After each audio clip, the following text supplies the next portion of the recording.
If you dropped your lighter in a river today, or your matches got soaked in a storm, could you still make fire? Most people couldn't. But thousands of years before modern tools, Neanderthals were mastering one of the most reliable and enduring fire-starting methods in human history. A method so effective that it carried our ancestors through ice ages, migrations, and disasters. It doesn't rely on fuel, chemicals, or modern gear. It relies purely on understanding how nature works. Archaeologists have proven this technique isn't just prehistoric, it's practical. And for anyone serious about self-reliance or survival, rediscovering it could mean the difference between shivering in the dark and thriving with warmth, food, and light. Let's uncover how the Neanderthals sparked fire without lighters or matches, why their method is still one of the most dependable on Earth, and how you can master it yourself using materials that can be found almost anywhere. Neanderthals mastered the art of striking stone against steel long before steel existed.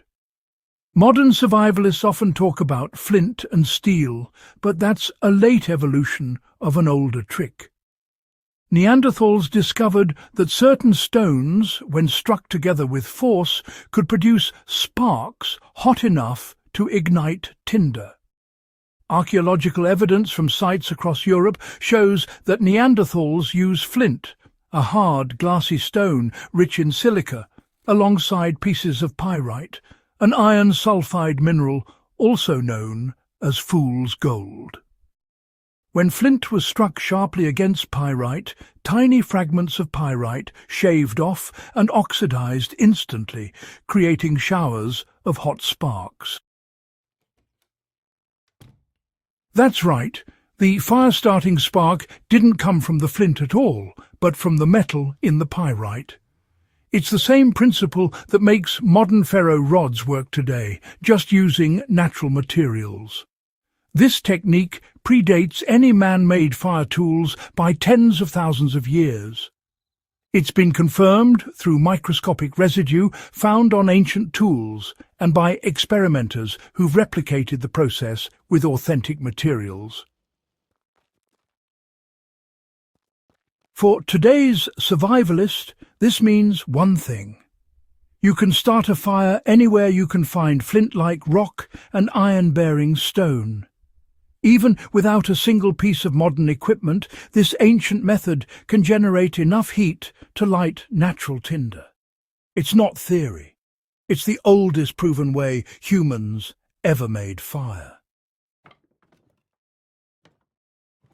Finding the right materials is the key to success with the Neanderthal spark method. To use this method effectively, you need two things: a hard, sharp-edged rock and a metallic mineral like pyrite or marcasite. Flint, chert or quartzite all work as the striker because they're capable of shaving off microscopic pieces of metal when struck.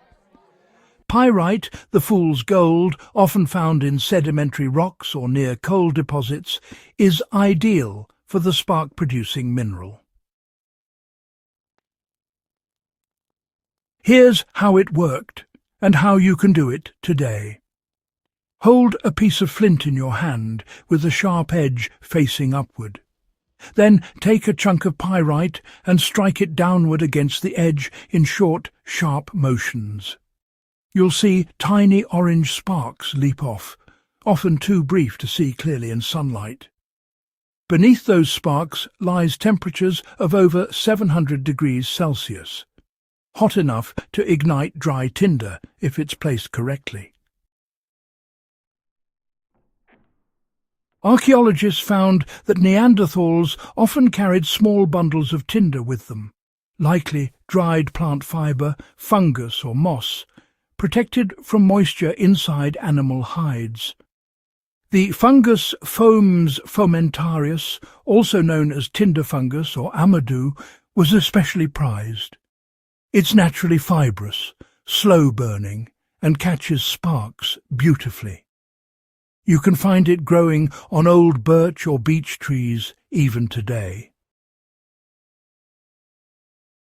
To replicate this, tear off a thin layer of the fungus, dry it thoroughly, and fluff it into a loose pad.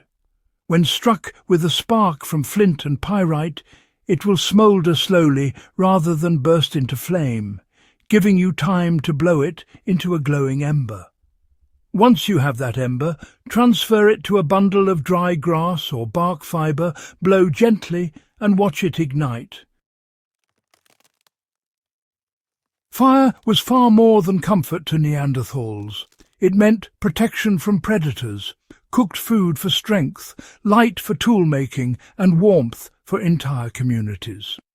Their mastery of fire was so advanced that archaeological layers show clear evidence of controlled hearths, complete with stone arrangements for heat efficiency and smoke control. That sophistication began with this spark-making technique. It's easy to underestimate how vital this knowledge was, you know.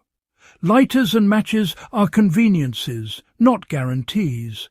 They fail in cold, wet or high-altitude conditions. But the Neanderthal method uses only rock and mineral, two things that never run out or break down. It's a method built for eternity, and when practiced, it becomes second nature.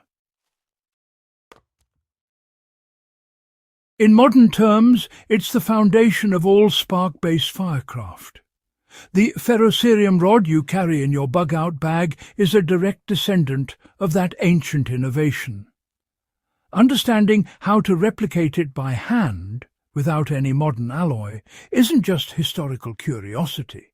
It's reclaiming a survival tool proven by 200,000 years of human experience. You don't have to be in a cave to use the Neanderthal fire-starting method. In fact, you can train with it right in your backyard. Start by collecting the right stones. Flint nodules can often be found near riverbeds, chalk cliffs, or gravel deposits. If you can't find pyrite, substitute with any iron-bearing stone, or use a piece of modern high-carbon steel to replicate the same reaction. The goal is understanding the motion, the angle, and the tinder placement. Hold your tinder close to where the sparks land, ideally on the edge of your flint or even sitting atop it. The sparks are small and fleeting, so you know accuracy matters more than strength.